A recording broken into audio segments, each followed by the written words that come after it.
nationalism in India, actually history is somehow quite interesting for everyone. लोग उसको बहुत ज़्यादा भूत बना करके रखते हैं, but it's really really very interesting क्योंकि हम अपने पास को जानने की कोशिश करते हैं। हम ये जानने की कोशिश करते हैं कि आखिर आज हम जिस पॉलिटिकल लाइफ को जी रहे हैं, हम जिस सोशल लाइफ को जी रहे हैं, उसकी स्टार्टिंग कहाँ से हुई, वो हमेशा से ही ऐसी थी या धीरे धीरे ग्रेजुअली उसके अंदर कुछ चेंजेस आए जिसके बाद वो आज इस तरीके की हो गई है। और इन सारी चीजों को समझने के लिए, इन सारी चीजों को जानने के लिए बहुत जरूरी है कि हम हिस्ट्री में इंटरेस्ट लें। तो आइए हम लोग स्टार्ट कर जा रहे हैं। Nationalism in India, as you can see over here, this chapter is very much interesting. It's all about how the nationalism has been grown in India, how nationalism became a very, very curious content of India. It became very important thing for India. लेकिन सबसे पहले आप लोगों के पास question आएगा that what is nationalism? As you can understand, it is somewhat related to the nation. तो पहले हमारे यहाँ जो सबसे बड़ी कमी थी वो कमी ये थी कि हमारे पास एक कलेक्टिव बिलोंगिंगनेस नहीं थी। हम सब ये नहीं समझते थे कि हम सब लोग एक ही देश में रहने वाले लोग हैं। अगर आपको पता हो तो हमारे देश की जो सीमाएं हैं वो आज जहां पर है उससे कहीं ज्यादा फैली हुई थी, लेकिन हम लोग केवल अपने अपने राज्यों को लेकर के खुश थे। हम लोग यानी कि हमारे जो पुराने राजा थे जिनके बारे में हम लोग पढ़ते आ रहे हैं। For example, you have seen that Rajputs are limited in certain area in India. Same as it is Marathas, they were limited in certain area in India. Same as it is because Mughals have been captured before the upcoming of the Britishers to India. They have also captured a very big region. So इस तरीके से वो सब अपने अपने regions को लेके बहुत ज्यादा कॉन्शियस थे और वो केवल ये देखते थे कि हमारे रीजन के अंदर कोई इंटरफेयर नहीं कर रहा है और बस वो इसी बात से खुश हो जाते थे। हमारे पास जो सबसे बड़ी बिलोंगिंगनेस की जो कमी थी हमारी थॉट प्रोसेस में कि ये देश हमारा है, हमारे अंदर ये नेशनलिज्म, ये देशभक्ति की भावना नहीं थी, ये पैट्रियटिज्म नहीं था। और जब ये नेशनलिज्म की भावना हमारे अंदर आई, हमारे लोगों के अंदर आई, तो वहीं से हमने अपनी आजादी की लड़ाई में एक नया बूस्टअप देखा, एक ऐसा बूस्टअप देखा जो 1847 के रिवोल्ट में हम नहीं देख पाए थे। 1857 का वो जो रिवोल्ट था वो बहुत ज्यादा स्ट्रॉन्ग रिवोल्ट था। वो स्टार्ट हुआ था एक कोने से, गया था दूसरे कोने तक, लेकिन फिर भी हमें सक्सेस नहीं मिली। जानते ही क्या रीजन थे उसके सक्सेसफुल ना होने के? एक सबसे बड़ा रीजन था, वो ये था कि सभी लोग अपने अपने फायदे के लिए लड़ रहे थे, सभी लोग अपनी अपनी बाउंड्रीज के लिए लड़ रहे थे। रानी लक्ष्मीबाई केवल झांसी के लिए लड़ रही थी, उन्होंने ये कभी नहीं कहा that she is fighting for India. Same as it is, नाना राव वो अपने कानपुर के लिए लड़ रहे थे। Same as it is, अगर आप देखें तो लखनऊ नवाब वो अपने के लिए लड़ रहे थे। बहादुर शाह जफर जो कि लास्ट मुगल एम्परर थे वो अपने दिल्ली के लिए लड़ रहे थे। हमारी सबकी सल्तनत बटी हुई थी and they all were fighting for their own state. और हमारे अंदर जो सबसे बड़ी कमी थी कि हम एकजुट नहीं थे, हम एक राष्ट्र नहीं थे। और ये उस टाइम की सबसे बड़ी कमी देखने को मिलती है। ग्रेजुअली धीरे धीरे हमें जब ये चीजें समझ में आई तो हमें लगा नहीं, ये कमी अब दोबारा दूसरी लड़ाई में हमें नहीं दिखानी है। और तब बात आई नेशनलिज्म की, और तब नेशनलिज्म जो था वो ग्रोन अप हुआ, लोगों के मन के अंदर वो नेशनलिज्म आया। चलिए okay, so Yogesh Shukla, hello, Daksh Yadav, Shreyans Asthana, Aviral Pal, and Sachin Yadav, Natural Studies, they all are watching our videos and thank you so much. आप सभी लोग हमारे साथ जुड़े हैं and we will definitely catch up with your comments, whatever the questions you are going to ask us in between the session, we are definitely going to catch you up with them. So let's continue with the further chapter. तो आते हैं nationalism के concept के ऊपर। ये nationalism का जो concept था, ये नेशनलिज्म जो ग्रोन अप होना स्टार्ट हुआ, उसके रीजंस क्या थे, कैसे? ऐसा तो नहीं था कि अचानक से रात में हम लोग सोए, सपना आया कि नहीं देशभक्ति तुम्हारे अंदर जागनी चाहिए। वो देशभक्ति की भावना अपने अंदर कैसे आई? उस देशभक्ति के लिए हमारे यहाँ के फिलोसफर ने, हमारे यहाँ के रिफॉर्मर्स ने बहुत सारी मेहनत करी थी। उन्होंने हमारे अंदर ये जागरूकता फैलाई। They told us that whatever you are doing, it is not just about you. You have to fight for the people that belong to the same community, that belong to the same boundaries, and hence we have to work for them. We have to fight for them as well. और यहाँ पे हम लोग लेके आते हैं 3 concept, यहाँ से हम लोग 3 पॉइंट्स के बारे में पढ़ेंगे। उन 3 में सबसे पहला जो कॉन्सेप्ट आता है हम लेते हैं the concept of nation state. ये क्या चीज है? नेशन स्टेट क्या बात है? नेशन स्टेट का मतलब अभी तक हम लोग केवल स्टेट के बारे में जान रहे थे, या हम अपने, जिसको हम बोलते हैं, हम अपने राज्य के बारे में लड़ रहे थे, है ना। हम लोग अपने राज्यों को लेकर के लड़ रहे थे, हम उसकी सीमाओं को निर्धारित कर रहे थे। अब हम लोग की बात आ रही थी, कॉन्सेप्ट आ रहा था नेशन स्टेट का। नेशन स्टेट क्या है? नेशन स्टेट बताता है कि हम सब लोग जो कहीं ना कहीं एक धर्म का पालन करते हैं, एक जैसी बोलियां बोलते हैं, एक जैसे कल्चर को फॉलो अप करते हैं, ये सब मिलाकर के ये लोग एक साथ हैं, एक हैं, इनमें किसी भी तरीके का डिफरेंशिएशन नहीं है, और ये सभी लोग एक ही नेशन का पार्ट है। और ये कंसेप्ट समझना, इस कंसेप्ट को जानना बहुत जरूरी था, और लोगों के अंदर अब धीरे धीरे ये भावनाएं आने लगी थी, उनके अंदर ये एकता जो थी वो नजर आने लगी थी। दूसरी तरफ हम चलते हैं, जो दूसरा कॉन्सेप्ट था जिसकी वजह से नेशनलिज्म की फीलिंग स्ट्रांग हुई, that was the common identity. Common identity का मतलब क्या है? एज आई टोल्ड यू, आप सब लोगों ने चक दे इंडिया देखी होगी। जब वो इंट्रोड्यूस कर रही थी, सब जितनी भी प्लेयर्स आई थी वो सब अपने आप को इंट्रोड्यूस कर रही थी। At the time they were introducing themselves as they are the players of a particular state, but the coach don't want that, because right now they are going to fight for a nation, they are going to play that whole world cup, the hockey world cup, as Indian players. So यहाँ पर जब उन्होंने India का नाम लिया तो वहीं से हमारे अंदर भी कुछ भावनाएं जागृत हो गई थी। Yes, this is the point, this is the spirit that one leader should have. तो ये जो कॉमन आइडेंटिटी की भावना है, वो हमारी कॉमन आइडेंटिटी क्या है? That we are Indians. हम इंडियन हैं। हम लोग कहीं बाहर जाते हैं, कोई बहुत अच्छा हिंदी बोलने वाला व्यक्ति मिल जाता है, हम फॉरेन कंट्री में हैं, कोई बहुत अच्छा हिंदी बोलने वाला व्यक्ति मिल जाता है, we can not conceptualize them कि वो अपने हैं, हम ये नहीं जान सकते। क्या होता है, हम लोग को उनके साथ उतना अपनापन महसूस नहीं होता। लेकिन कोई इंडियन अगर हमें कहीं बाहर मिल जाता है तो वी फील लाइक दैट, हमें अपने आप ही उसके ऊपर भरोसा जो है वो जग जाता है। तो बस इसी तरीके का कुछ कॉन्सेप्ट था, that was the concept of the national state, that grown up with the concept of nation state and then grown up with the common identity of Indian citizen, the common identity of the people of one nation. And the last topic is of the collective belongingness. And इस concept को पूरी तरीके से पढ़ने के लिए हमारे साथ आपको जुड़े रहना पड़ेगा इस वीडियो के लास्ट तक, क्योंकि आज हम लोग कुछ टॉपिक है, specially we are going to end it up with the non cooperation movement for today, and we will continue with the same topic in our next session as well, in which you have to learn about the whole book, about the whole chapter of this book. Fine. So it will help you out to point out certain questions, as well as it is quite interesting that you can just sit over there and watch how the story is going on, how the flow is going on, and this will memorized by you all. So fine. So हम लोग आ चुके थे अपनी common identity के ऊपर, जहां हमने बात की थी अपनी कॉमन आइडेंटिटी के बारे में। जब हमारे पास एक कॉमन आइडेंटिटी बन गई, that we all are Indians, हम भारतीय हैं, हमें भारतीयता को जिंदा रखना है, हम इस कंसेप्ट के साथ हम आगे बढ़ रहे थे, और तभी हमारे देश में हम एक दूसरे का साथ देने का जो हमारी भावना थी वो हमारे अंदर जागृत होती आ रही थी। नेक्स्ट है कलेक्टिव बिलोंगिंगनेस। कलेक्टिव बिलोंगिंगनेस मतलब क्या है कि यहाँ पर what ever is inside the boundaries of our countries, जो भी हमारी कंट्री की बाउंड्रीज के अंदर है वो सब कुछ हमारा ही है, वो पूरा देश हमारा है, उसकी जितनी भी चीजें हैं वो हमारी है। आज हम प्राउड फील करते हैं कि हमारे देश के अंदर ऐसी चीजें हैं जिन्हें लगता है कि नहीं, ये किसी और कंट्री के पास नहीं है, और यही एक कलेक्टिव बिलोंगिंगनेस की जो बात आती है वो बहुत ज्यादा जरूरी था। तो ये पूरा कंसेप्ट जो था ये लोग उनके अंदर ग्रो करना, लोगों के अंदर पहुंचाना बहुत जरूरी था। लेकिन उस टाइम पे सोशल मीडिया नहीं थी, लोग फेसबुक और इंस्टाग्राम यूज नहीं करते थे, तो आखिर ऐसा क्या हुआ कि ये कलेक्टिव बिलोंगिंग की जो फीलिंग थी, ये जो नेशन स्टेट की फीलिंग थी, कॉमन आइडेंटिटी की फीलिंग थी, ये सबके पास चली गई। आज आप घर बैठे पढ़ रहे हैं, आज आप घर बैठे YouTube के ऊपर दुनिया में जहां घूमना चाहे वहां की वादियों के बारे में, वहां के बारे में सब कुछ जानकारी आपको मिल सकती है। लेकिन उस समय एक सबसे बड़ी प्रॉब्लम थी, और वो ये थी कि हम ब्रिटिशर्स के गुलाम बने हुए थे। हमें अगर एक खबर भी एक शहर से दूसरे शहर पहुंचानी होती थी तो हमें चिट्ठियां भेजनी होती थी, और वो सब कुछ पूरा का पूरा मीडिया, वो सब कुछ कंट्रोल होता था ब्रिटिशर्स के थ्रू। तो आखिर ये कहां से आया?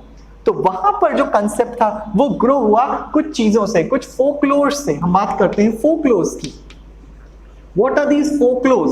फोक सॉन्ग्स होते थे, पिक्चर्स होती थी, we have lots of pictures. Pictures किस तरीके की होती है? अर्लियर हमारे 33 करोड़ देवी देवताओं में कोई भी भारत माँ जैसी एक देवी को जो है शास्त्रों में वर्णित नहीं किया गया है, लेकिन हमारे पास एक ऐसी फिगर है जिनको हम देख करके कहते हैं नहीं ये भारत माता है, और हम उसके आगे नतमस्तक हो जाते हैं, हम श्रद्धा उनके आगे शो करते हैं। What was that? That was all so that we can connect with the people, we can connect with the nation। हमारे अंदर ये मोटिवेशन आए कि हम किसी के लिए लड़ रहे हैं तो हम क्यों लड़ रहे हैं। रास्ते में राह चलते अगर दो लोगों की लड़ाई हो रही है तो आप कभी भी उस पर जाकर के पार्टिसिपेट नहीं करोगे, लेकिन वहीं अगर आपके दोस्त होंगे, आपके रिलेटिव होंगे, आपके ब्रदर होंगे, तो उनके अगर कोई किसी भी तरीके का आर्ग्यूमेंट चल रहा है किसी के साथ, तो जरूर जाकर के उनके साथ जुड़ेंगे। That is the feeling of your oneness. आप जानते हैं कि वो हमारे अपने हैं। ऐसी ही अपनत्व की जो फीलिंग अपने देश के लिए हमारे अंदर जागृत हो रही थी, उनका कारण था वो फोकलोर्स, वो बहुत सारी किस्से कहानियां जो चलते हैं। मुंशी प्रेमचंद की बहुत सारी कहानियां हम लोगों ने पढ़ी हुई हैं। मुंशी प्रेमचंद की कहानी गोदान, गबन, ढाई सिर गेहूं, ये सारे ऐसे मैं हमेशा बच्चों से बोलता हूं कि आज हम लोग किताबों से बहुत ज्यादा दूर हो चुके हैं, लेकिन ये कहानियां ऐसी हैं जो उस समय ब्रिटिश साम्राज्य में हम लोगों ने कैसे अपने दिन बिताए हैं, किस तरीके का स्ट्रगल हमारा रहा है, हम उसके बारे में उनसे जानते हैं। हमें ये पता लगता है कि किस तरीके से ब्रिटिश काल में हम लोग एक बहुत ही कष्टकारी जीवन व्यतीत कर रहे थे, हम गुलामों की तरह जी रहे थे, और बहुत से लोग अब उसको अपनी डेस्टिनी समझने लगे थे। Just because they have been born under the slavery, they have born under the British rule, and they don't think about the freedom. स्वतंत्रता की जो कहानी है, जो स्वतंत्रता की जो इच्छा है, वो उनके अंदर आई ही नहीं। So that was the main concept that has to be build up in among Indians, and that's why they can get all these feelings. लेकिन अभी भी बात आती है कि नेशनलिज्म का कंसेप्ट उठा कहां से। So let's move towards the world history and we reach towards the World War I, that is between 1914 to 1980। Dates को याद करिए हमेशा कहानियों के साथ जोड़ करके। ध्यान रखिए जो वर्ल्ड वॉर था वो आपका चल रहा था 1914 से लेकर 1918 के बीच में वर्ल्ड वॉर स्टार्ट हो गया। लेकिन अब आप ये सोचोगे why I am talking about the world war, why India has not participated in the world war first.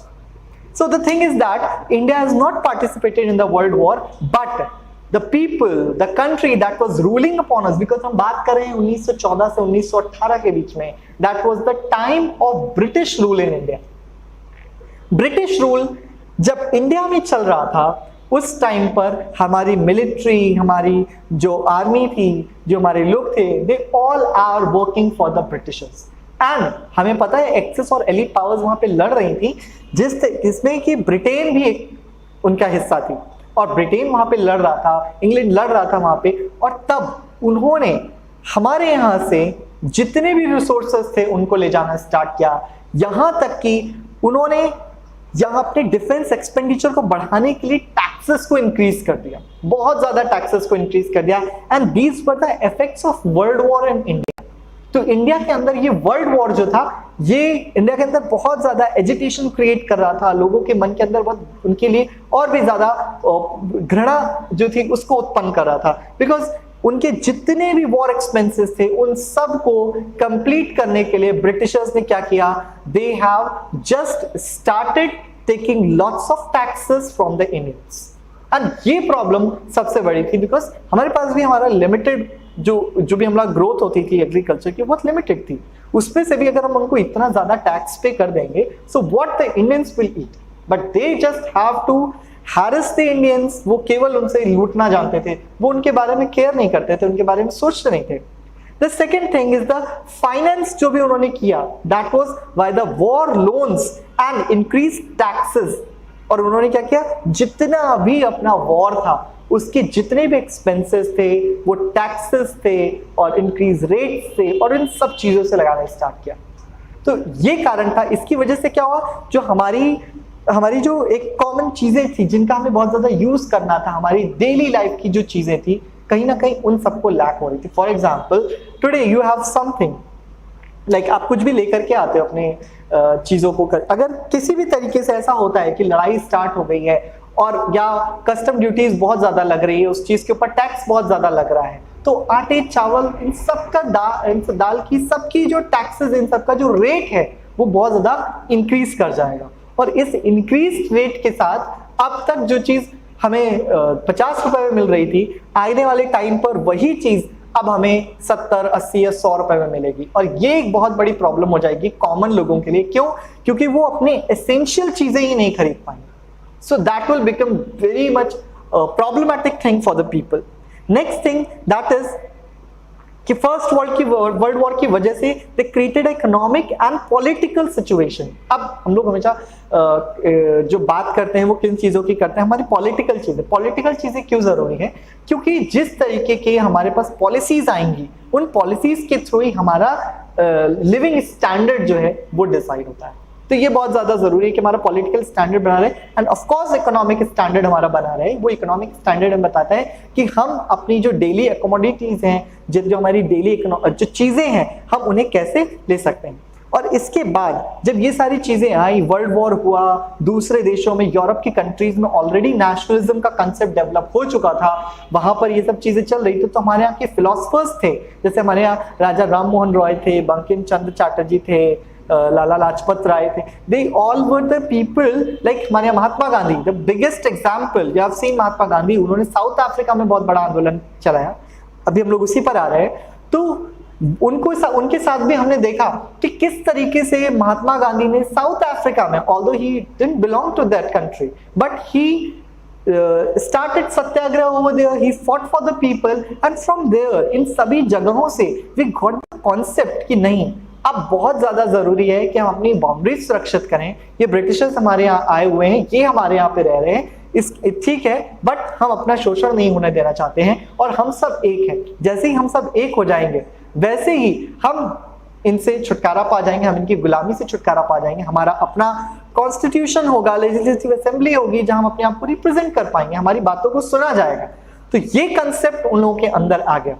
बिल्कुल आप इस वीडियो के साथ जुड़े रहिएगा, तभी आप इसके साथ ही हमारे आगे के कंसेप्ट को और अच्छे से जान पाएंगे, जो हम लोग को आगे एक्सप्लेन करना है या जो हम लोग आगे एक्सप्लेन करेंगे। इम्पैक्ट क्या हुआ? जैसा मैंने आपको बताया कि इंक्रीज डिफेंस चार्जेस, बहुत ज्यादा डिफेंस के ऊपर बहुत खर्चा होने लगा। वो सारा का सारा खर्चा उन्होंने इंडियंस से निकालना स्टार्ट किया, यहाँ के लोगों से निकालना स्टार्ट किया। इसके अलावा प्राइसेस जो थे एसेंशियल कमोडिटीज के, वो बहुत ज्यादा इंक्रीज हो गए। देन फोर्स्ड रिक्रूटमेंट एक बहुत बड़ी प्रॉब्लम थी। प्रॉब्लम क्या थी? अब देखिए, ब्रिटिशर्स लड़ रहे हैं वर्ल्ड वॉर 1, जर्मनी, टर्की और फ्रांस, ये लोग लड़ रहे हैं।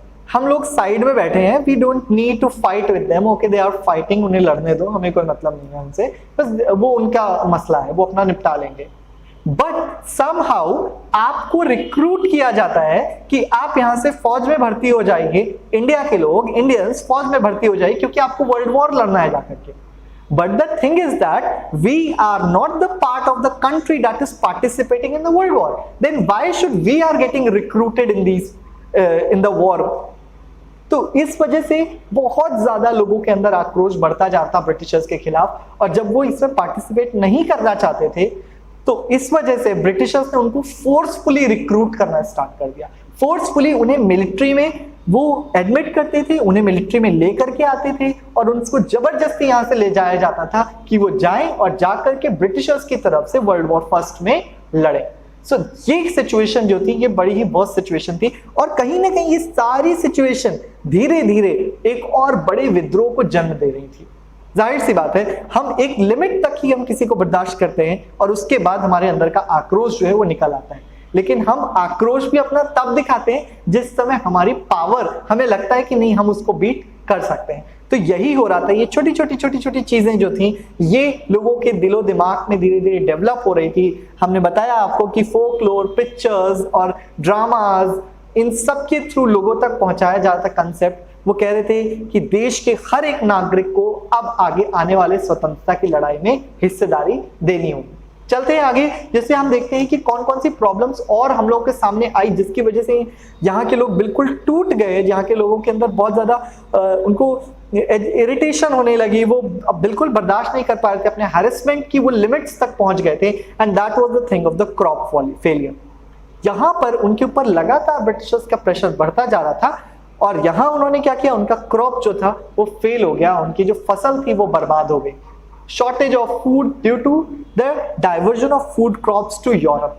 अब यहाँ से जितना भी होता था वो सारा का सारा फूड क्रॉप जब यहाँ से लोगों को रिक्रूट करके ले जा रहे हैं तो जेन्युइन सी बात है वो यहाँ का फूड क्रॉप भी ब्रिटेन में वॉर के लिए वो लोग यहाँ से लेकर के जाने लगे। उसके साथ ही इस फूड क्राइसिस के साथ ही साथ यहाँ पे इन्फ्लुएंजा और प्लेग जैसी बीमारियां फैलने लगी जिससे कि इंडियंस और ज्यादा फिजिकली एंड मेंटली टूटने लगे। Emergence of new leaders with new model of struggle.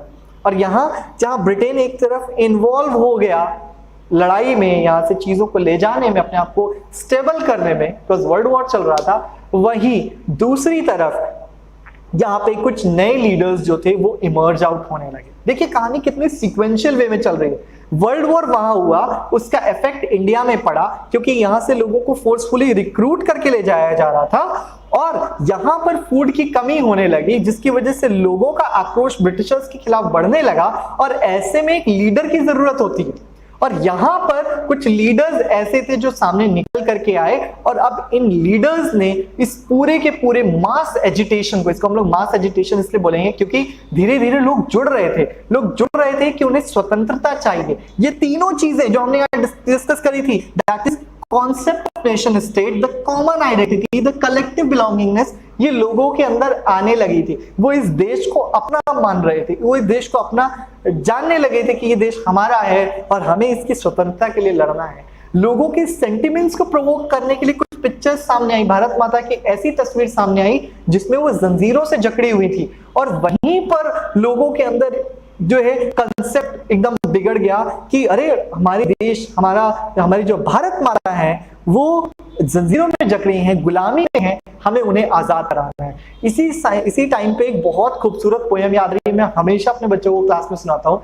बहुत सुंदर पोएम है, दैट इज एक पुष्प की अभिलाषा। आप सभी लोगों ने सुनी होगी, बहुत खूबसूरत पोएम है, एक पेट्रियोटिक फीलिंग देती है। कुछ ऐसी ही तेजस्वी वीर रस से भरी हुई कुछ कहानियां, कुछ पोएम्स जो थी वो लोगों के सामने आने लगी, लोगों तक पहुंचने लगी और तब लोगों के अंदर एक जोश जो था वो जाग गया। मैं पोएम पे आता हूँ। पुष्प की अभिलाषा मैं हमेशा अपने बच्चों को सुनाता हूँ और वो पुष्प की अभिलाषा थी कि चाह नहीं है सुरबाला के गहनों में गूथा जाऊं, चाह नहीं है सुरबाला के गहनों में गूथा जाऊं, चाह नहीं है देवों के सिर चढ़ूं भाग्य पर इठलाऊं। उन्होंने कहा एक पुष्प की अभिलाषा यहाँ बताई जा रही है कि उसको कोई ये चाहत नहीं है कि वो एक सुंदर स्त्री के बालों में सजाया जाए, ना ही उसको ये चाहत है कि उसको भगवान के शीश पर चढ़ाया जाए। उसको केवल एक यही चाहत है जो कि वो बनमाली अपने माली से प्रे कर रहा है, एक अपने माली से प्रार्थना कर रहा है कि मुझे तोड़ लेना बनमाली और उस पथ पर तुम देना फेंक, मातृभूमि पर शीश चढ़ाने जिस पथ जाए वीर अनेक। तो यहाँ पर जो कहानी वो कैसी है, एक पुष्प, एक फ्लावर जब ये इंटेंशन रख सकता है कि ये मेरा देश है और इस देश की स्वतंत्रता के लिए, इस देश की भलाई के लिए, इस देश के लोगों के लिए अगर मुझे सबसे दूषित जीवन भी जीना पड़े तो मैं वो जीने के लिए तैयार हूँ, मुझे मरना भी पड़े तो भी मैं तैयार हूँ। इसी तरीके से वीर तुम बढ़े चलो, वीर तुम बढ़े चलो, बहुत सारी ऐसी पोएम्स थी, बहुत सारी ऐसी फोकलोर्स थी, पिक्चर्स थी जिन्होंने लोगों के सेंटिमेंट्स को टच किया और लोग सामने आए और उनके अंदर ये प्रवृत्ति आई that they have to fight for their nation. और तभी इमर्ज होकर के आया एक ऐसा लीडर जिसने काया पलट कर दी, इस देश के सारे लोगों को साथ में लेकर के आ गए थे और वो थे महात्मा गांधी। महात्मा गांधी जनवरी 1915 में इंडिया वापस आए। कहां से वापस आए? From south Africa. अब साउथ अफ्रीका में उन्होंने क्या किया? साउथ अफ्रीका में उन्होंने पहला एक्सपेरिमेंट किया था सत्याग्रह का। कैसा experiment? As you all know कि साउथ अफ्रीका में उनका टॉल्स्टॉय आश्रम है, वहां से उन्होंने सत्याग्रह की एक लहर उठाई थी और ये सत्याग्रह जो था वो उन्होंने वहां पे रेसिज्म के खिलाफ किया था। Who are the racist? Racists are the people who differentiate between the people based on their body color, right? So it is based upon their body color, that you are black and you are white, so all the liabilities, all the facilities has to be levied by the whites and not by the blacks. This kind of racism was there. One day Mahatma Gandhi was traveling through a train and one Britisher came out there and he just thrown out Mahatma Gandhi from that coach because he said this coach is for the whites and blacks are not permitted to sit over here, and how you're traveling in this coach. This was the concept. यहां से महात्मा गांधी को वो चीज उनके एक ग्लानि से भर गए कि उनकी कलर के ऊपर, जिसको कि हम डिसाइड नहीं करते हैं, like so we are not deciding कि हम कौन सा कलर लेकर के पैदा होंगे, हम गोरे होंगे या हम काले होंगे या हम नाटे होंगे। ये बॉडी शेमिंग की जो चीजें हैं ये आज लोग बहुत ज्यादा जागरूक हो चुके हैं, लेकिन पहले इन्हीं चीजों के ऊपर रेसिज्म जो था वो फैला हुआ था। और साउथ अफ्रीका में somehow the people were quite good, people were very decent, but they were dark in color. That's why they gave some priority to the whites when Britishers reached Africa. इतनी ज्यादा south African population होने के बाद भी कुछ britisher colonies जो वहां form हो गई थी, उन्होंने पूरी के पूरे साउथ अफ्रीका के ऊपर कैप्चर कर लिया। And that was really a very pathetic thing. उन्हें बहुत सारी सफरिंग्स का सामना करना पड़ रहा था। और तब महात्मा गांधी, क्योंकि वो वहां पे अपनी वकालत की पढ़ाई पढ़ रहे थे, तो उन्होंने वहां पर सत्याग्रह जो मूवमेंट था वो वहां पे लॉन्च कर दिया for the welfare of the blacks, क्योंकि उनके साथ रेसिज्म वहां पे हो रहा था। और तब ये सबसे पहला जो आप कह सकते एक्सपेरिमेंट था, ये सबसे पहला साउथ अफ्रीका में हुआ। साउथ अफ्रीका में ये पूरा एक्सपेरिमेंट होने के बाद वहां कामयाब हुआ, बहुत ज्यादा महात्मा गांधी को वहां से फेम मिला। But at the time when Mahatma Gandhi came back to India, he found that the same type of things that was going in South Africa is going in India, because the Britishers, they were ruling on South Africa, they were also ruling in India, and these all things तो उसने महात्मा गांधी को बिल्कुल हिला दिया। और महात्मा गांधी ने उसके बाद उन्होंने यहां पर भी सत्याग्रह लॉन्च कर दिया। Now let us understand what is Satyagraha. सत्य means truth, सत्य, सच, truth, and आग्रह means to stand for। किसी चीज को हम स्टेबलाइज करते हैं, स्टैंड करते हैं, उसको हम बोलते हैं। आग्रह भी हम किसी से करते हैं तो उसको भी बोल सकते हैं। तो इन्होंने यहां पे बोला when you are holding firm, आप जब सत्य को होल्ड कर रहे हैं, एक सत्य को लेके आग्रह करें कि नहीं भाई ये सच्चाई है, आपको इसे मानना पड़ेगा। So I am not fighting with you। तो यही कॉन्सेप्ट महात्मा गांधी लेकर के आए, सत्याग्रह। और सत्याग्रह का सबसे इंपॉर्टेंट कॉन्सेप्ट क्या था? That was non violence. Mahatma Gandhi ने कहा कि ये सत्य है, आपको इसे मानना जरूरी है, and I am not bound to fight with you कि नहीं आप इसको मानो। मैं आपको फोर्स नहीं कर रहा हूं, मैं बस आपको it is all about to evoke the consciousness inside the human being कि आपको ये मानना आवश्यक है कि ये सत्य है। इसी तरीके से उन्होंने कुछ चीजें थी, ये फिलॉसफी थी। कई बार ऐसा पूछा जाता है, क्वेश्चन आता है बोर्ड एग्जाम्स में कि what is the philosophy of satyagraha, satyagraha की फिलॉसफी क्या है? तो सत्याग्रह की सबसे बड़ी फिलॉसफी यही है, जब हम लोग हम इसका विच्छेद करते हैं, संधि विच्छेद करते हैं, तो हम पता चलता है सत्य और आग्रह, इसमें वर्ड दो निकल करके आते हैं। और इसमें हमें पता चलता है जो सत्य को फर्मली लेकर के खड़ा होता है, सत्य को होल्ड करता है, ट्रूथ को होल्ड करता है, they don't need to fight with the people, they don't need to attack on the people, somehow he just need to evoke the consciousness, evoke the conscience of the person, and hence जब वो इस चीज को accept कर लेगा तो automatically वो harm नहीं करेगा या इस तरीके के कॉन्फ्लिक्ट्स नहीं होंगे। महात्मा गांधी को पता था that Indians are not ready to fight, Indians are not eligible, उनके पास इतनी चीजें नहीं है, उनके पास अपनी खुद की आर्मी नहीं है, वो किस बेसिस पर अगर युद्ध करना चाहेंगे तो करेंगे। और उन्होंने कहा युद्ध कोई भी एक जरिया नहीं है, एक अच्छा जरिया नहीं है जिसमें हम अपने लोगों का नुकसान करें। तो उन्होंने यहाँ पे क्या किया, उन्होंने कहा कि हम सत्य को लेकर के चलेंगे, द ट्रूथ हम उसको होल्ड करेंगे। एंड उसके बाद उन्होंने इस चीज को लेकर के, और साथ ही उन्होंने कहा कि जब बात हो अन्याय के प्रति लड़ने की, जब बात हम लोग करते हैं किसी भी अन्याय के लिए जब हम लोग लड़ रहे हों, तो ऐसे में बहुत ज्यादा जरूरी है कि हम बिना डरे उसका सामना करें, हम बिना डरे उस चीज के सामने जाएं, उसको देखें। That is then no physical force is required to fight against the oppressor। जो ऑप्रेसर है, जो हमारे ऊपर अटैक कर रहा है, तो अगर हम उसको सत्य दिखा दें, उसके कंसाइंस को जगा दें, तो हमें कोई जरूरत नहीं है उसके साथ युद्ध करने की। आगे चलते हैं कि ये कहां से स्टार्ट हुआ। आपकी बुक में एक थोड़ा सा करेक्शन है, इस चीज को हम लोग कर सकते हैं कि बहुत सी जगह ऐसा लिखा है कि जो चंपारण में था वो 1916 to 17 हुआ था। पहला जो उन्होंने सत्याग्रह किया था।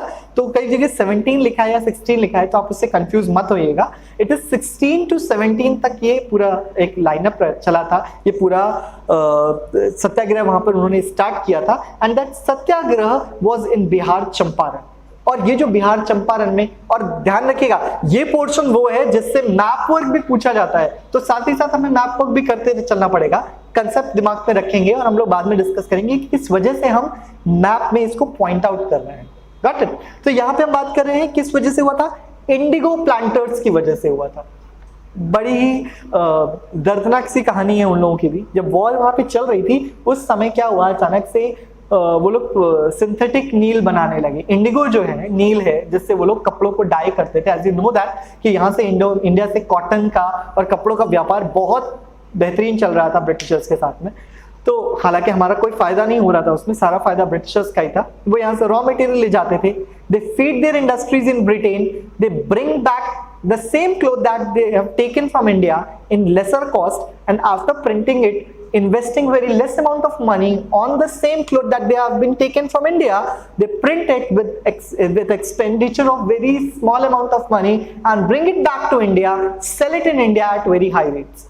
And people are purchasing it because of certain reasons, like it was like more lightweighted, it is more shiny, more variation they can get, as well as it became bit you can say not expensive than khadi. It was less expensive than khadi. So somehow people started taking that, और Britishers उसको promote भी बहुत ज्यादा करते थे because they have to make the business. So ये concept उनके पास चल रहा था। और वहां पर इंडिगो प्लांटर्स की हम लोग बात कर रहे थे, तो वो नील की खेती यहाँ पे करवाते थे। ये नेचुरल ब्लू थी, ये नेचुरल नील थी जिसकी खेती होती थी। और अब क्या हो रहा था, अब ये जो नेचुरल ब्लू, जो नेचुरल नील जिसकी खेती हो रही थी, ब्रिटिशर्स ने समाउ डेवलप कर लिया अपनी सिंथेटिक नील, और उन्होंने बोल दिया कि प्लांटर्स हम अब आपकी ये नील जो है वो नहीं खरीदेंगे। The thing is that planters को बहुत बड़ी प्रॉब्लम थी, और वो ये थी कि अब उनकी जमीन जो थी वो कंप्लीटली बैरन हो चुकी थी, and nothing can be grown on the barren field of indigo. जहां पर इंडिगो ग्रो किया गया वो फील्ड बैरन हो जाती है, वो फील्ड बंजर हो जाती है, तो वहां पे कुछ और ग्रो नहीं हो सकता था। सो दैट वाज, और इसके अलावा द थिंग इज कि उन लोगों के पास भाई आज के टाइम पे अगर हम लोग अतिक्रमण सड़क के किनारे से हटाते हैं तो उनको कॉम्पनसेशन में कहीं और जगह दी जाती है कि आप यहाँ रह सकते हो। सेम एज इट इज, उन्हें बहुत लेस कॉम्पनसेशन मिल रहा था। कॉम्पनसेशन एक्चुअली मिल ही नहीं रहा था, बस उन्होंने मना कर दिया था that we are not going to purchase it upfront. तो महात्मा गांधी वहां पहुंचे, महात्मा गांधी ने उनको जाना, महात्मा गांधी ने समझा कि ये बहुत बड़ी प्रॉब्लम है, ये किसी के सर्वाइवल की बात है, और उन्होंने पहला सत्याग्रह चंपारण बिहार में लॉन्च किया 1916 में, जो कि 1917 तक चला था। और यहाँ पर उन्होंने फाइट किया ये सत्याग्रह। अब हम इसके सक्सेस को ऐसे डिसाइड करते हैं दैट जहां ब्रिटिशर्स पहले कुछ नहीं दे रहे थे या बहुत कम दे रहे थे, अब किसी वजह से इस सत्याग्रह की वजह से ही वो कहीं ना कहीं उन्हें थोड़ा सा ज्यादा कंपनसेशन दे रहे थे, जिससे कहीं ना कहीं पीसेंट्स को थोड़ा सा रिलैक्सेशन मिल रहा था। दूसरा आता है that is of the Kheda district. Kheda district Gujarat में है, ये 1917 में आया कंटिन्यूसली। अब दूसरी जगह उनका चला, गुजरात पहुंचे, महात्मा गांधी गुजरात में ही रहते थे, और गुजरात पहुंच करके गुजरात में उन्होंने खेड़ा डिस्ट्रिक्ट में जाकर के वहां के पीजेंट्स के साथ जो थी उन्होंने एक लड़ाई लड़ी। और ये लड़ाई जो थी वो क्यों लड़ी गई, ये सत्याग्रह वहां क्यों लड़ा गया, क्योंकि वहां पर क्रॉप फेलियर के बाद भी उन्हें huge amount of tax Britishers को देना पड़ता था। And just because of the increased tax, peasants were really suffering a lot. And this was the reason जब उन्होंने कहा कि नहीं, हम यहाँ पर भी सत्याग्रह करेंगे और यहाँ पे हम उन्हें बताएंगे कि पीसेंट्स की कंडीशन ये है, और आप अभी भी इनसे पैसे मांग रहे हैं, आप अभी भी इनसे इतना ज्यादा अमाउंट में टैक्स वसूल कर रहे हैं। तो ये सत्याग्रह वहां पर भी हुआ, और वहां पर भी उन्हें काफी सफलता मिली। That is in Kheda district Gujarat. और तीसरा जो था सत्याग्रह जो कि 1918 में होता है, ऐसे आप याद रख सकते हैं 1916, 1917, 1918। 1918 में जो था सत्याग्रह वो हुआ अहमदाबाद गुजरात में। ध्यान रहे 1918 वो टाइम है जब वर्ल्ड वॉर चल रहा है, वो लगातार यहाँ इंक्रीज कर रहे हैं टैक्सेस को। यहां पर उन्होंने क्या किया, उन्होंने कॉटन मिल वर्कर्स जो थी उनकी वर्स से वर्स कंडीशन होती जा रही थी, उन्हें 12-12 घंटे काम करना पड़ रहा था। That means bad working condition as well as very less wages, as well as उनको किसी भी तरीके की फैसिलिटीज नहीं मिलती थी, टाइम नहीं था, there was no time foundations, and hence this was going on continuously there.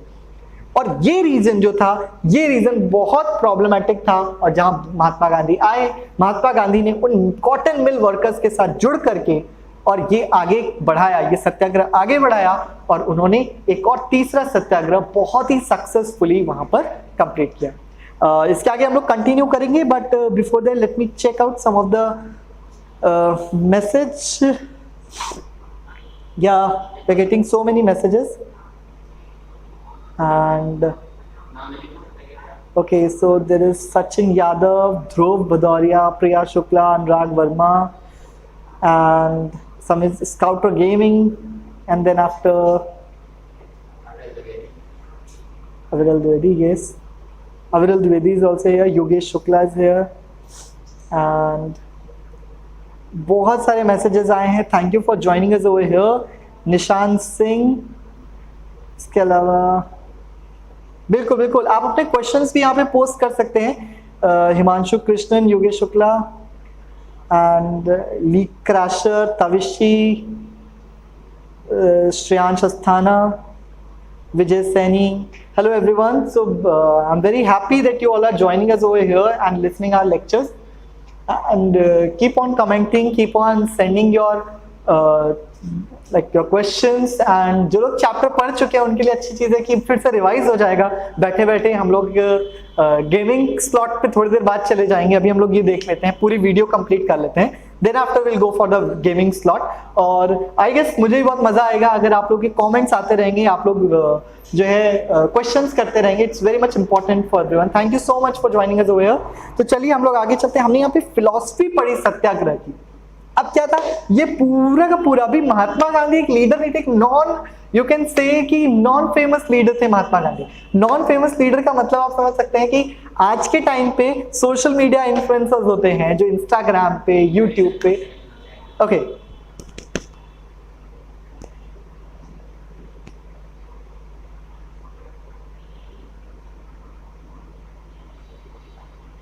कौन सा ऐसा क्वेश्चन में तो देखिए।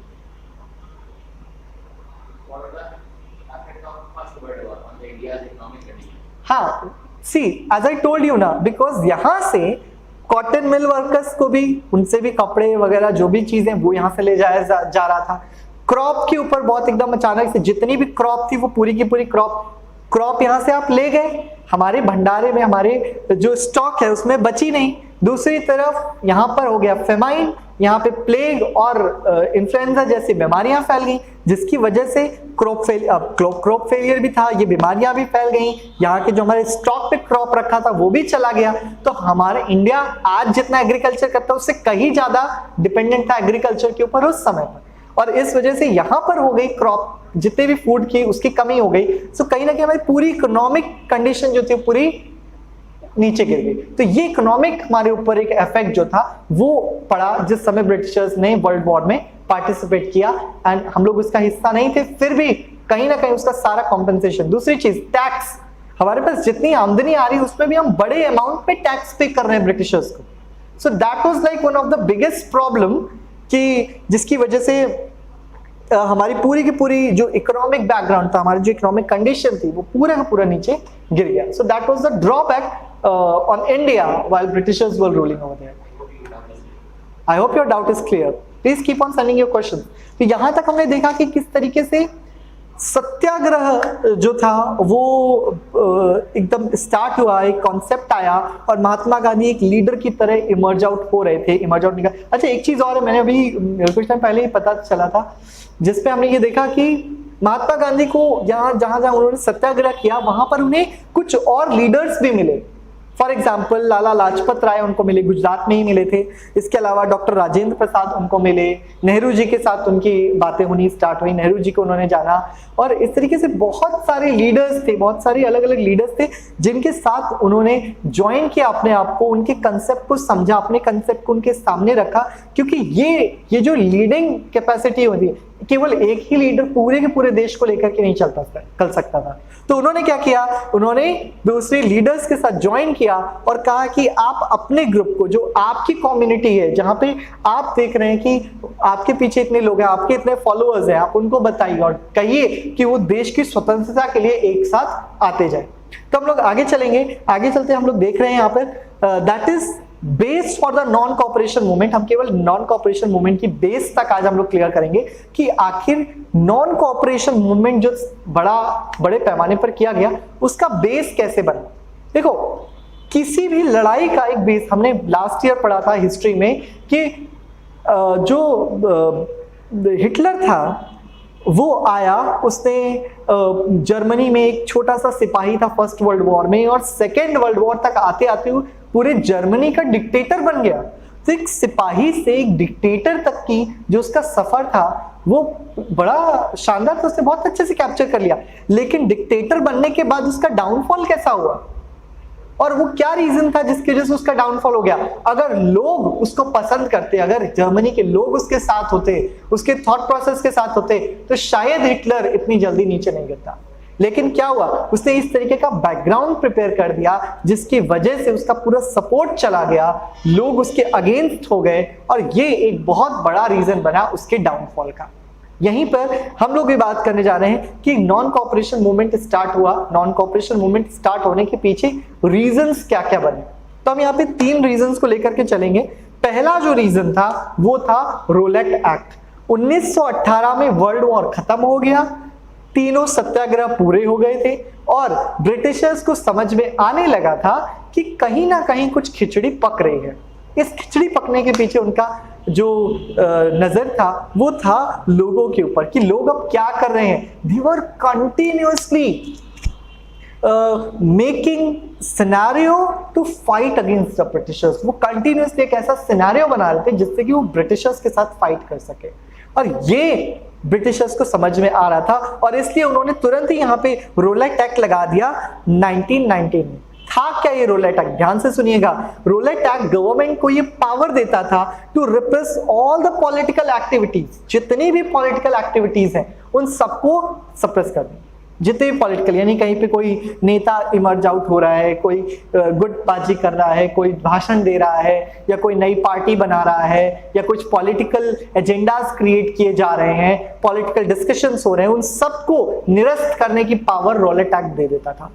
दूसरी चीज थी, जो पॉलिटिकल लीडर्स थे उनके ऊपर ये एक्ट लगाया गया था कि जो पॉलिटिकल लीडर्स हैं उनको किसी भी कारण से उनको अगर अरेस्ट कर लिया गया तो 2 साल तक उन्हें जेल में रखा जाएगा बिना किसी ट्रायल के।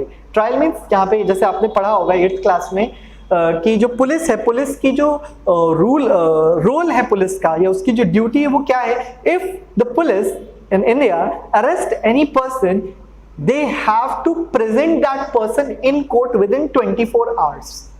उन्हें 24 घंटे के अंदर ही अंदर वापस उनको कोर्ट में पेश करना ही पड़ेगा। और अगर वो रैंडमली किसी चोर उचक्के को पकड़ते हैं, किसी पॉकेट मार को पकड़ते हैं, तो उसको डंडे लगा देते हैं, 24 घंटे के लिए जेल में डाल देते हैं और फिर उसको छोड़ दिया जाता है।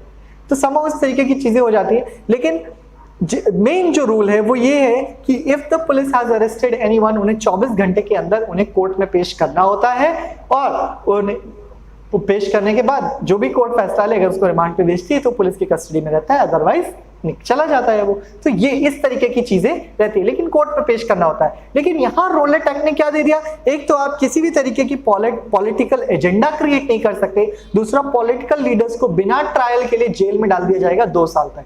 2 साल के बाद अगर कभी उनको लगा तो वो पेश कर देंगे कोर्ट के सामने और तब उनका फैसला होगा। तो इस तरीके की चीजें थी, ये कर दिया।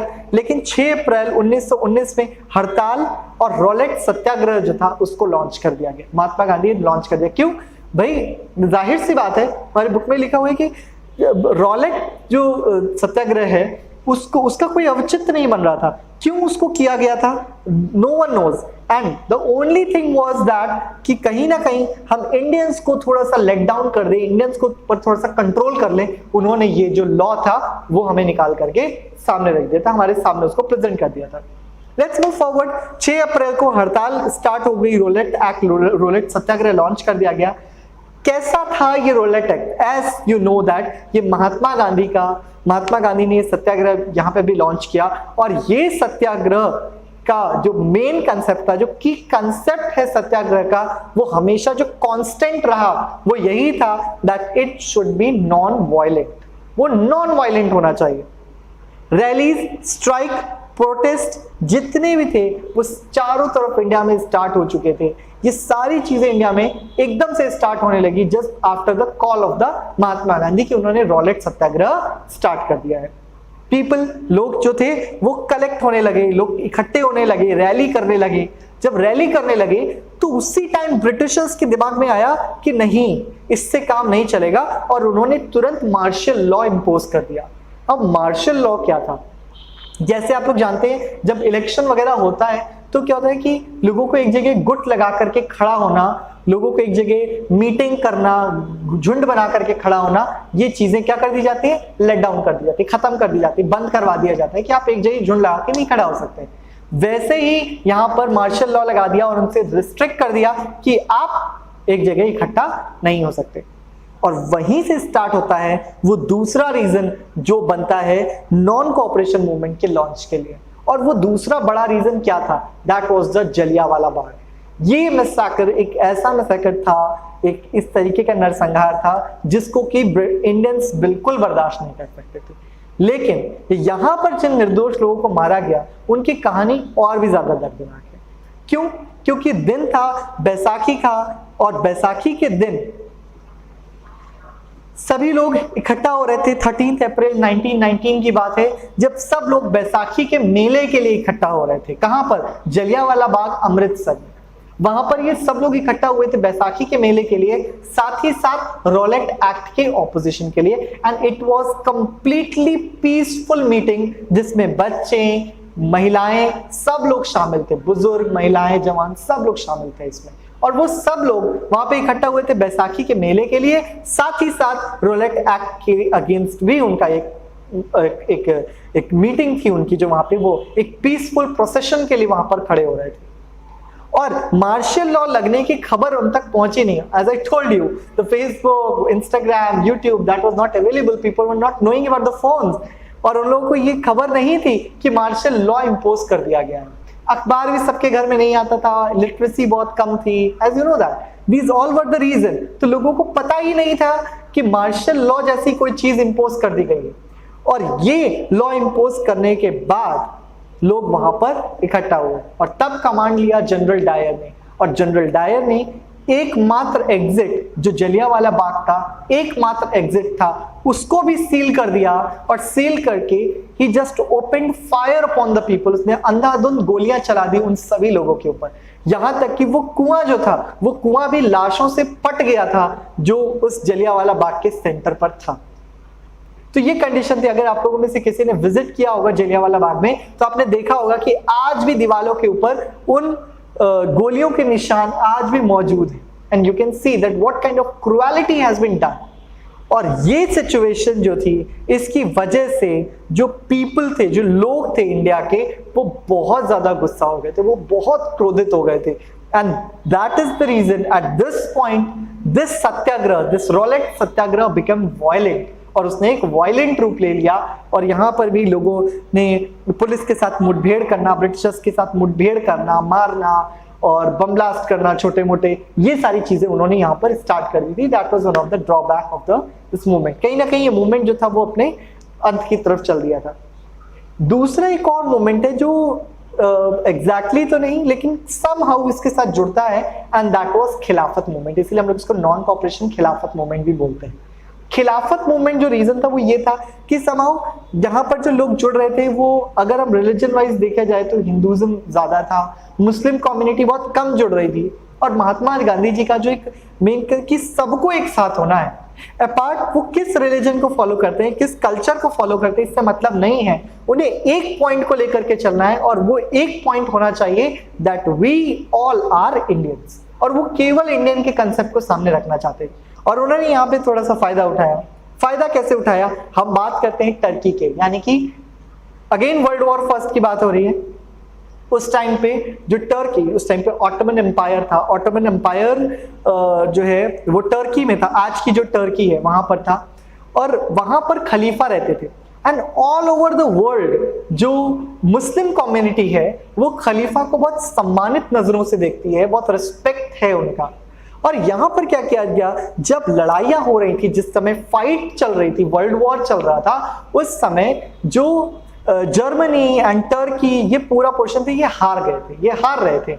और जैसा हमें पता है कि जब जर्मनी हारा था, सो वी ऑल नो कि फ्रांस ने उनके ऊपर बहुत ही व्हाट यू कैन से बहुत ही हार्श ट्रीटी साइन करवाई थी उनके साथ में। हमने बताया था कि उनसे उनका राइन लैंड जो कि रिसोर्सेज से भरा हुआ था वो ले लिया था, 6 मिलियन उनसे यूरोज उनसे लिए गए थे, और बहुत सारा उनसे पैसा, बहुत सारा लैंड, उनका ह्यूमन रिसोर्स तक उनसे ले लिया गया था बहुत सारा। तो ये जो हार्श ट्रीटी थी जो वीयमार रिपब्लिक ने उस समय साइन की थी जर्मनी में, सेम एज इट इज जब लोगों तक खबर पहुंची तो ये रूमर उड़ गया कि जो ऑटोमन एम्पायर है वहां पे जो खलीफा है उनके साथ भी बहुत ही हार्श ट्रीटी साइन की जाएगी। और ये चीजें जो थी ये मुस्लिम्स को बर्दाश्त नहीं हुई। ऑल ओवर द नेशन मुस्लिम जो थे वो बहुत ज्यादा परेशान हो गए। उन्हें लगा कि समहाउ अगर ऐसा हुआ तो ये बहुत बुरा हो जाएगा, बिकॉज हम जिसके प्रति श्रद्धा रखते हैं अगर उसके साथ कुछ बुरा होता है तो ऑब्वियस सी बात है कि ये चीजें हमें भी बहुत ज्यादा खटकती है। तो ऐसी कंडीशन में वो लोग उन लोग के साथ, ब्रिटिशर्स के साथ उनका जो है एक 36 का आंकड़ा हो गया, या कहीं ना कहीं वो उनसे रुष्ट हो गए, and they were not liking Britishers and that is why they want to stand against the Britishers. और ये जो स्टैंडिंग अगेंस्ट द ब्रिटिशर्स वाला कॉन्सेप्ट जब आया तो महात्मा गांधी ने उनको हिंदू और मुस्लिम कम्युनिटी को एक साथ करने के लिए खिलाफत मूवमेंट को उठा लिया। और तब एक खिलाफत कमेटी बनी जिसमें शौकत अली और अमानत अली, दो लोग जो थे, मोहम्मद अली और शौकत अली, इन दोनों लोगों को साथ में लाया गया, इन्हें हेड बनाया गया उस खिलाफत कमेटी का। और खिलाफत कमेटी का हेड बना करके इस जो ये कमेटी थी इसको सत्याग्रह के साथ जोड़ दिया, इसको नॉन कॉपरेशन मूवमेंट के साथ जोड़ा गया। और तब जब यहां पर ये बात हुई, अब एक चीज और, यहां पर पहला सेशन किया गया कैलकाटा। पहला सेशन क्या था ये भी मैप वर्क में आता है। सेशन कौन कौन से सेशंस हुए थे, एज आई टोल्ड यू पहले 2 सेशंस जो थे वो एक ही 1920 में ही हुए। पहला सेशन जो कि सितंबर 1920 में हुआ था, उसमें ये डिसाइड किया गया कि we will launch the non cooperation movement. हम लोग नॉन कॉपरेशन मूवमेंट लॉन्च करेंगे इन सब की वजह से। और क्योंकि मुस्लिम कम्युनिटी भी इसमें जुड़ गई थी तो उन्होंने बोला हम नॉन कॉपरेशन खिलाफत मूवमेंट स्टार्ट करेंगे। यहां पे बात हो रही थी हम स्टार्ट करेंगे, लेकिन किस पॉइंट पर स्टार्ट करेंगे ये उन्हें सोचना बाकी था। तो 1920 में ये डिसाइड कर लिया कहीं ना कहीं उन्होंने कि हम लोग ये मूवमेंट स्टार्ट करेंगे। लेकिन पिछली बार हम लोगों ने क्या गलती करी थी कि पिछली बार चीजें वायलेंट हो गई थी। तो जब वायलेंट हो गई थी तो बड़ी प्रॉब्लम हो गई थी, हम लोग भी वायलेंट हो गए थे। तो हम क्या करेंगे, अगर नॉन कॉपरेशन मूवमेंट के ऊपर उन्होंने वायलेंस, उसको सप्रेस करने के लिए उन्होंने वायलेंस का सहारा लिया, ब्रिटिशर्स ने अगर वायलेंस किया तो हम तुरंत ही सिविल डिसोबीडियंस मूवमेंट लॉन्च कर देंगे। सिविल डिसोबीडियंस मूवमेंट क्या है, अभी तो हम क्या कर रहे हैं, हम अभी non violence movement start, non cooperation movement start कर रहे हैं। लेकिन नॉन कॉपरेशन मूवमेंट को अगर उन्होंने फोर्सफुली वायलेंटली अगर सप्रेस करने, हम सिविल डिसोबीडियंस मूवमेंट स्टार्ट कर देंगे, यानी हम उसी क्षण उसी टाइम पर हम पूरी तरीके से आपको बहिष्कृत कर देंगे। हम लोग पढ़ेंगे इसको और भी डिटेल में जो हमारा। तो यहां पे उन्होंने ये डिसाइड कर लिया कि हम क्या करेंगे, हम स्टार्ट करेंगे अपना नॉन कॉपरेशन मूवमेंट। अब नॉन कॉपरेशन मूवमेंट क्या था, सिविल डिसोबीडियंस मूवमेंट क्या था, और किस तरीके से उसने हेल्प आउट किया इंडिया की फ्रीडम में, क्या किस तरीके से उसने ब्रिटिशर्स को मजबूर कर दिया हमारी बातें मानने के लिए, ये हम लोग अपने अगले सेशन में कंटिन्यू करेंगे। तो यहां तक हम लोग कंप्लीट कर चुके हैं। आई होप कि आप लोग को रोलेट एक्ट क्लियर हो गया होगा, जलियांवाला बाग मैसेकर क्लियर हो गया होगा, आपको खिलाफत मूवमेंट क्लियर हो गया होगा। ऑब्वियसली आप इन सब चीजों को याद रखेंगे क्योंकि एक स्टोरी लाइन चल रही है, एक फ्लो चल रहा है, और जब इस फ्लो से याद रखेंगे, प्रॉमिस करता हूं आप लोग कभी भी हिस्ट्री को बोरिंग नहीं पाएंगे। इट इज ऑलवेज इंटरेस्टिंग, थोड़ी दर्दनाक, थोड़ी सी action, you know, whatever you will see in a Bollywood और Hollywood movie, there is a romance, there is a action, there is comedy, there is everything you will find in our history, and it will somehow help you out to learn the things without expressing more time on this. So अगर आप लोगों ने अभी भी इस channel को subscribe नहीं किया है, so the tagline is please do subscribe the channel, keep on commenting, bell icon को दबा दीजिएगा ताकि आपको हमारे आगे आने वाली जितनी भी वीडियोस हैं उसके लिंक्स आपको मिल जाएंगे, हमारी वीडियोस की नोटिफिकेशंस आपको मिल जाएंगी और आप हमारे साथ जुड़ सकते हैं और जान सकते हैं और भी ज़्यादा चीज़ें हिस्ट्री के बारे में। Thank you so much.